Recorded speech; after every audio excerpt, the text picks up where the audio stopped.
The Strait of Hormuz is supposed to be closed. Tankers are being attacked. Ships are turning back.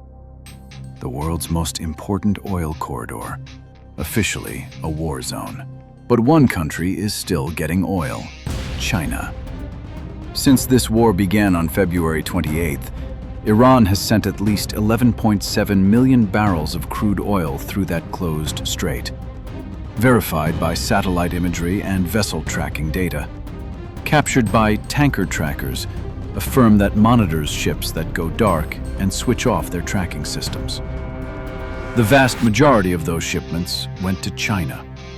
While American, European, and Israeli-linked ships are being targeted, Chinese tankers are moving with far fewer disruptions. The strait is closed. In practice, not for China. This is what no analyst will say out loud.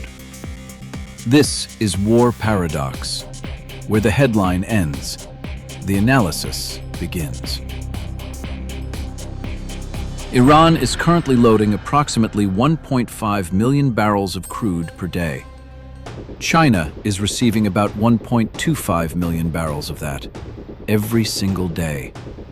That is roughly 80% of everything Iran exports, going to one country, while that country's primary rival is spending $890 million a day fighting the war. Now, a clarification. Iran did allow an Indian vessel to pass after strategic calls between New Delhi and Tehran. That is a negotiated exception, a diplomatic signal, a one-time courtesy. China doesn't negotiate passage. China has a standing arrangement. There is a difference between a country that earns a courtesy pass and a country that built the relationship that makes it possible. America is depleting its missile stockpiles, protecting global shipping lanes. China is filling its strategic reserves through those same lanes. Every dollar America spends defending the strait is a dollar China doesn't have to spend securing its oil supply. Here is how the oil actually moves, and why most of the world doesn't see it. Many of these shipments travel through what analysts call the shadow fleet, tankers that hide ownership, switch off their tracking signals, sail under flags of convenience, and quietly move sanctioned oil across the globe. Ships that enter the strait normally broadcast their location on AIS, the automatic identification system all commercial vessels are required to use. Iranian forces monitor those signals. Chinese-linked tankers go dark before entering the critical zone. They disappear from public tracking systems. Tanker trackers catches them anyway, through satellite imagery. But Iran doesn't stop them, because Iran knows exactly whose oil those tankers are carrying. The shadow fleet existed before this war. It was already moving Russian oil after 2022 sanctions, Iranian oil after the nuclear deal collapsed, Venezuelan oil during US pressure campaigns. What changed in February 2026 is that the shadow fleet now operates inside an active war zone, and it is operating with what appears to be Iranian protection.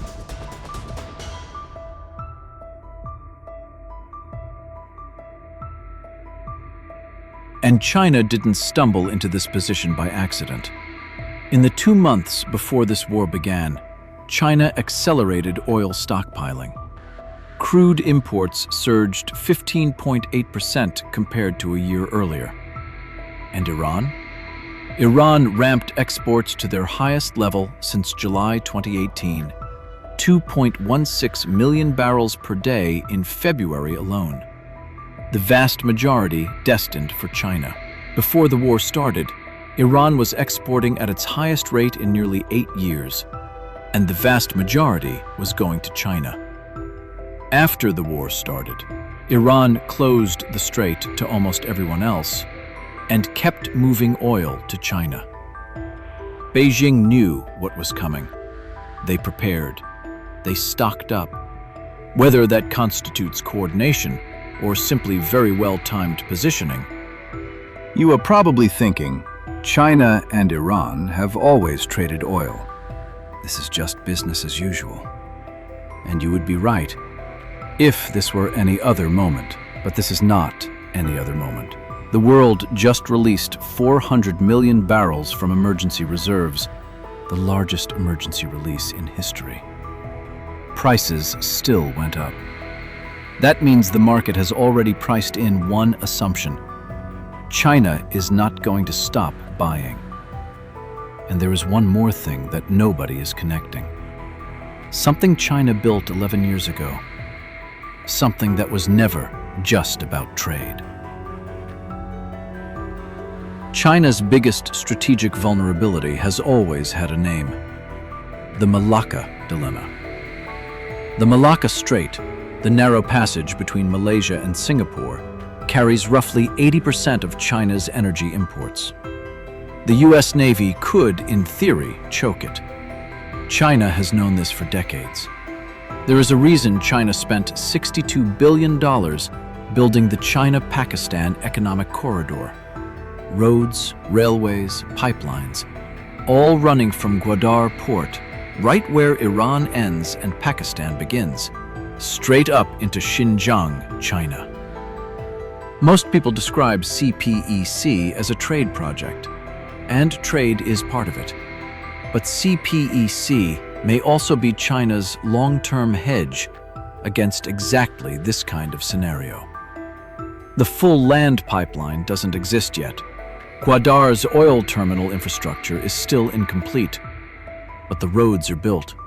The corridor is established, and Iran understands exactly what China built and what it could mean. While the world watches the Strait of Hormuz, China has been engineering options for a world where it doesn't have to depend on it. Let me put this together simply. Iran fires $15,000 drones to disrupt global oil shipping.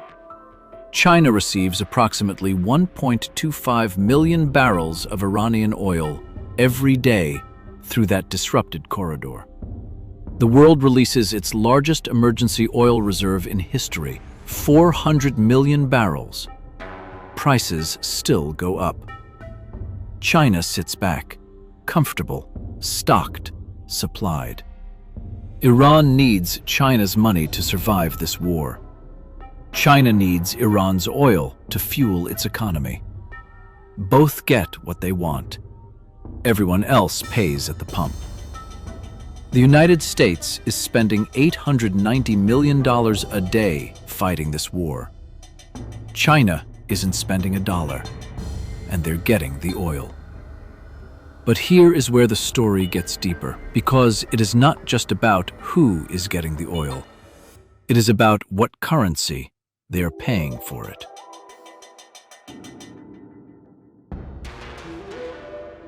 There is a layer to this story that almost nobody is discussing. For the past 50 years, oil has been priced and traded in US dollars. This system has a name: the petrodollar. The logic is simple. If you want to buy oil, you need dollars. If you need dollars, you hold dollars. If the world holds dollars, the dollar stays dominant. That system is why America's financial power extends far beyond its military power. It is why US sanctions work. It is why every country on Earth keeps dollar reserves. Oil is not just energy. It is the foundation of dollar dominance. China has been working to change this for years. In 2023, Saudi Arabia began accepting yuan for some oil trades. BRICS nations have been developing alternative payment systems. China has signed bilateral energy deals specifically designed to bypass dollar settlement. None of this has replaced the petrodollar. Not yet. But the direction is clear. Iran is one of the few countries that has been willing, for both political and economic reasons, to sell oil completely outside the dollar system. Some Iranian oil trades are settled in Chinese yuan, others through barter arrangements, goods for oil, infrastructure for energy. The full scale of non-dollar settlement between China and Iran is not publicly confirmed. But the question analysts are quietly asking is not just where the oil is going, it is what currency it is being paid in. China's current thesis on oil is not complicated. Buy Iranian oil. Pay in yuan where possible. Strengthen the bilateral relationship. Reduce the transactions that require dollars. Every barrel China buys from Iran in yuan is a barrel that does not strengthen the dollar system. This war is being watched as a military conflict. Missiles, drones, carrier groups. But there may be a second war happening beneath the first one. Quieter, slower, more dangerous. Not a war over who controls the oil.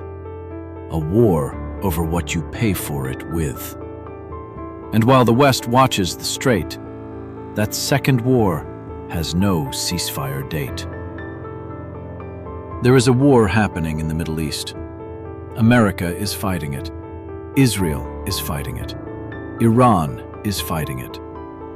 China is not fighting it. China is winning it. Every missile America fires depletes a stockpile China doesn't have to replenish. Every dollar America spends is a dollar China saves. Every barrel that doesn't reach Europe or Japan reaches China instead. Paid in yuan, outside the system America built. Wars are loud. Missiles, drones, explosions. But power rarely moves with explosions. It moves quietly, in tankers, in pipelines, in oil, in the currency you pay for it with. The most dangerous player in any conflict is not the one firing the most missiles. It is the one who figured out how to win without firing a single one. Follow the oil, not the missiles. This is War Paradox, where the headline ends, the analysis begins. The full breakdown of how Iran's weapons work and what a US loss actually does to the dollar, those videos are already on this channel. If this changed how you see this war, share it with someone still watching the missiles.